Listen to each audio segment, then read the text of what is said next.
Est-ce qu'il faut regarder ta fréquence cardiaque ou ta vitesse en zone 2 et est-ce que 2 heures de suite, c'est mieux que 2 fois 1 heure? Dans cette vidéo, je vais essayer de répondre à ces 2 questions qu'on m'a posées, sur les réseaux. Donc je vais commencer avec la première. Thomas qui me demande: «J'aurais des questions, désolé si c'est pas sur le sujet de la vidéo». C'est pas grave Thomas. Pour faire de la zone 2, faut-il plutôt regarder sa fréquence cardiaque ou sa vitesse?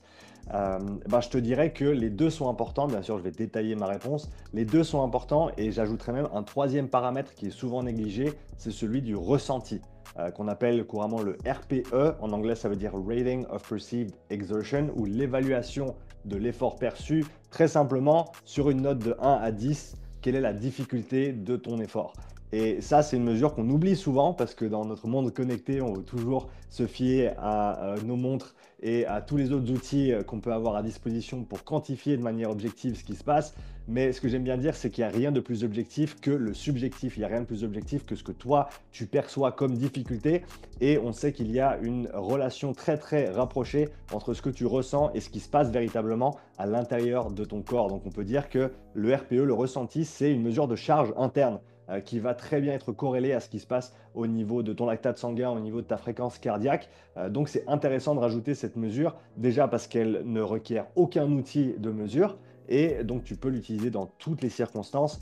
Ça peut être quelque chose de très très pertinent à utiliser. Maintenant, pour aller un petit peu plus loin sur ce sujet de la fréquence cardiaque et de la vitesse, je te dirais que plutôt qu'une valeur fixe de fréquence cardiaque ou un pourcentage de FC max, qu'il soit mesuré ou calculé d'ailleurs, ce que je te conseille de faire, c'est oui de regarder ta fréquence cardiaque lorsque tu fais une séance de zone 2 et notamment regarder comment ta fréquence cardiaque se comporte, quelle est la cinétique de ta fréquence cardiaque, c'est-à-dire comment elle évolue sur la durée de la séance. Et si on prend une séance d'une heure, à titre d'exemple, eh ben, on va regarder la fréquence cardiaque à la minute 10 et à la minute 60 et on va voir la différence qu'il y a potentiellement entre les deux. Si on a réussi à garder une fréquence cardiaque bien plate sur l'heure de basse intensité, eh ben, on va très certainement se trouver à la bonne intensité pour cette séance. Si on voit par contre une dérive de la fréquence cardiaque, donc par exemple une fréquence cardiaque qui va monter de 10 battements au plus entre la 10e et la 60e minute, il y a de grandes chances qu'on soit un petit peu trop vite ou un petit peu trop fort pour cette séance de basse intensité. Et on peut corréler ça avec le RPE. Et ce que je conseille couramment, c'est un ressenti de difficulté entre 2 et 3 sur 10 pour les séances de basse intensité. Ça veut dire aucune difficulté respiratoire, aucune contrainte au niveau musculaire non plus. C'est vraiment des séances qui doivent être très très faciles. Non pas parce que, enfin plutôt parce que le fait qu'elles soient très faciles te permet d'allouer plus de ressources, plus d'énergie, plus d'efforts, plus d'intensité sur tes autres séances qui, elles, vont être potentiellement de moyenne, de haute ou de très haute intensité. Donc c'est comme ça que j'approcherai ce paramètre de fréquence cardiaque ou de vitesse. Forcément, la vitesse, on va aussi la regarder si tu es en course à pied, la puissance en vélo. Ça, on va l'appeler la charge externe, hein. La charge interne, elle est composée du RPE et de la fréquence cardiaque. On pourrait aussi mesurer le lactate, l'oxymétrie musculaire ou d'autres paramètres de charge interne, mais on a la charge interne perceptive, le RPE, la charge interne je veux dire objective, mais plutôt quantifiable au niveau physiologique, qui va être donc la fréquence cardiaque dans ce contexte-là. Et ensuite la charge externe, donc c'est véritablement le travail que tu fournis, donc encore une fois la vitesse ou l'allure en course à pied et les watts en vélo. Et bien entendu, on va regarder sa vitesse, mais on va faire en sorte que la vitesse de course ou les watts à vélo correspondent encore une fois à ce ressenti de 2 à 3 sur 10 et en plus qu'on ait cette absence de dérive cardiaque durant la séance de zone 2. Donc ces trois paramètres ensemble nous permettent de vraiment bien trianguler et de s'assurer qu'on effectue notre séance de zone 2 à la bonne intensité, qu'on arrive à minimiser la fatigue engendrée par ce genre de séance et qu'on garde un maximum de ressources pour les séances suivantes. On passe à la prochaine question sur la zone 2. On me demande, tu as peut-être répondu dans une de tes vidéos, est-ce que faire 1 heure de zone 2 un jour, puis une autre heure un autre jour, est aussi bénéfique que de faire 2 heures de zone 2 le même jour? C'est une très très bonne question. Donc là, ce qu'on a, c'est 2 heures d'entraînement au total. Elles sont simplement allouées différemment selon les deux exemples qu'on a ici. Alors je te dirais qu'il n'y a pas nécessairement une qui est mieux que l'autre. Parce que selon le contexte dans lequel tu te trouves, selon ton niveau actuel, selon ton expérience avec la basse intensité, selon ton niveau, selon le sport que tu pratiques, selon le moment de la saison auquel tu te trouves, tous ces paramètres vont influencer la réponse quand tu as décidé, est-ce que je fais 2 fois 1 heure ou est-ce que je fais 2 heures en continu? Pour la majorité des cas et la majorité des gens qui ne font pas déjà beaucoup de basse intensité, je dirais que 2 fois 1 heure, c'est très très bien pour commencer.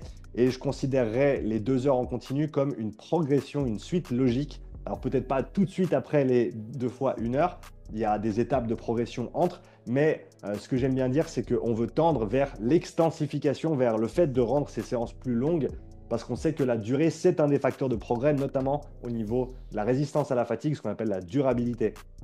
Ça, c'est un paramètre de performance extrêmement important dans les sports qui sont longs. Et en gros, plus le temps d'effort, le temps de compétition est long, et plus ce paramètre de durabilité va être important.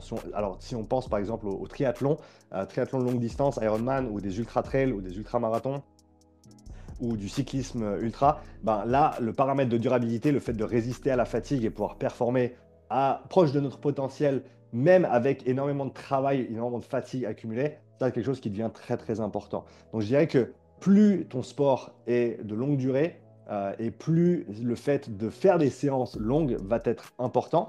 Ça ne suffit pas de juste faire de la zone 2 pendant des heures et des heures, il faut combiner aussi avec des éléments spécifiques. Mais donc il faut penser toujours à quel est mon sport, quelles sont les demandes de mon sport, et encore une fois, à quel moment de la saison est-ce que je me trouve. Parce que peut-être que pour quelqu'un qui fait des ultramarathons, eh ben, faire une séance de 2 heures sera plus bénéfique que 2 séances d'1 heure. Si on part du principe que cette personne a déjà une bonne tolérance au volume, tolérance à la charge de course, qu'elle va pouvoir bien emmagasiner sans se blesser, bien entendu, eh ben, ce sera plus intéressant pour cette personne-là. Mais on pourrait aussi dire que 2 heures en continu peuvent être pertinentes pour peut-être un athlète de CrossFit en hors saison, très très loin des compétitions, pour développer sa durabilité. Et au fur et à mesure qu'on se rapproche de la saison de compétition ou des échéances compétitives, on va revenir vers des éléments un petit peu plus spécifiques. Donc, je pense vraiment qu'il n'y a pas qu'une seule réponse.